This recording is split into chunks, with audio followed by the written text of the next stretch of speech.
There is a plant on the edge of the Baltic Sea, just south of the Arctic Circle, where they turn rock into iron.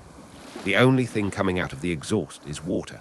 Everywhere else on Earth, that same process is one of the single largest sources of carbon dioxide in human industry. Making 1 ton of steel, the ordinary way releases close to 2 tons of CO2. Steel is roughly 8% of global emissions, more than every aeroplane in the sky, several times over. And for 300 years, nobody could see a way around it. Not because engineers weren't trying, because of chemistry. Iron ore is essentially rust. Iron atoms already locked together with oxygen, and to get usable metal you have to pull that oxygen off. Since 1709, when Abraham Darby fired his coke furnace at Coalbrookdale, the answer has been carbon. You feed coal into the furnace, and the carbon steals the oxygen away from the iron.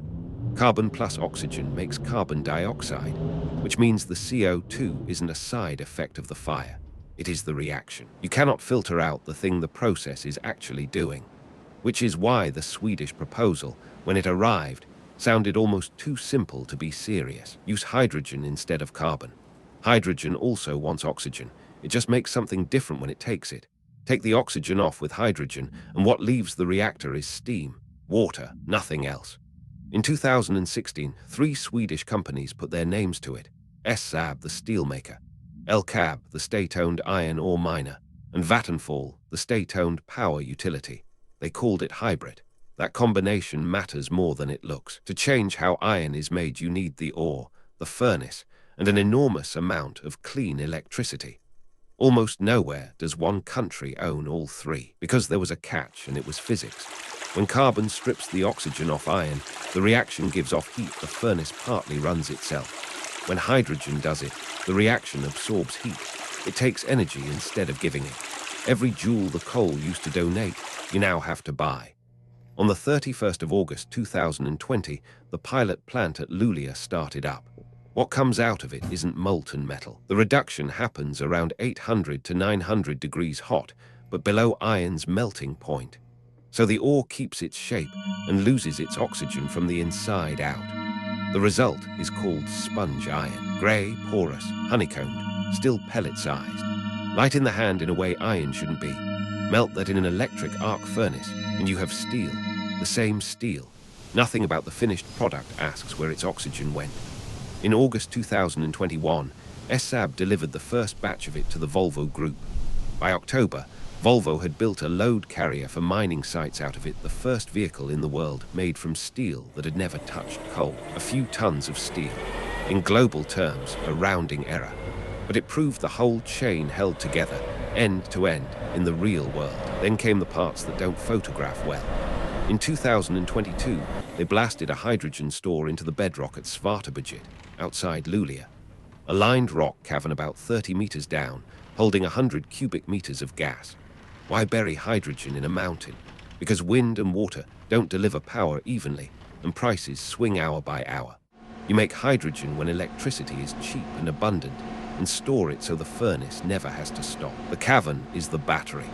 It's what turns intermittent electricity into a continuous industrial process. Now, the honest arithmetic, and this is where the story gets harder, not easier. SSAB alone accounts for around 10% of Sweden's carbon dioxide emissions.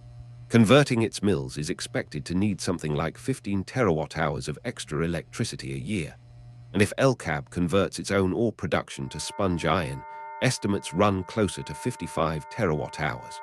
For scale, all of Sweden generates roughly 170. So the emissions problem becomes an electricity problem, which becomes a grid problem and a permitting problem and a decade of construction. Chemistry solved the easy half. There's a second constraint, and almost nobody talks about it. The ore itself has to be cleaner. A blast furnace is forgiving. The melt carries impurities away as slag. Direct reduction with hydrogen never melts anything, so whatever silica and rock came in with the ore stays in the sponge iron and has to be dealt with later. That means you need high-grade pellets iron content above about 67%. Only a modest slice of the world's iron ore comes out of the ground that clean. Sweden's is. The magnetite at Kiruna and Malmberget is among the highest grade ore mined anywhere. And magnetite gives off heat when it's pelletized, so the pellet plant partly heats itself. So the real answer to why this happened here isn't Swedish genius. It's hydropower on the Lule River, magnetite in the Arctic, a state-owned miner and a state-owned utility sitting at the same table, and a steelmaker willing to scrap working blast furnaces years before they wore out. That's a very particular alignment. It is not a template you can drop onto every steel town on Earth. What travels is the proof. SAB is converting its mills through the late 2020. LCAB is planning a demonstration plant at Gelleberg. And up the road at Boden, a separate company, Stegra, is building a greenfield hydrogen steel plant and finding, tellingly, that the money is now harder than the metallurgy, because that's the shift. Before 2020, you could stand in front of a blast furnace and say, truthfully, that there was no other way to make iron. You can't say that anymore. There is another way. It exists. It runs. And steel made in it has already been welded into a working vehicle. What's left are questions about electrons and ore grades and capital, slow, expensive, unglamorous questions. But they are engineering questions now, not impossible ones. That is a smaller gap than it sounds. If you want the full breakdown, the energy figures, the ore grade problem, and where each project actually stands, the link in the description takes you straight to it.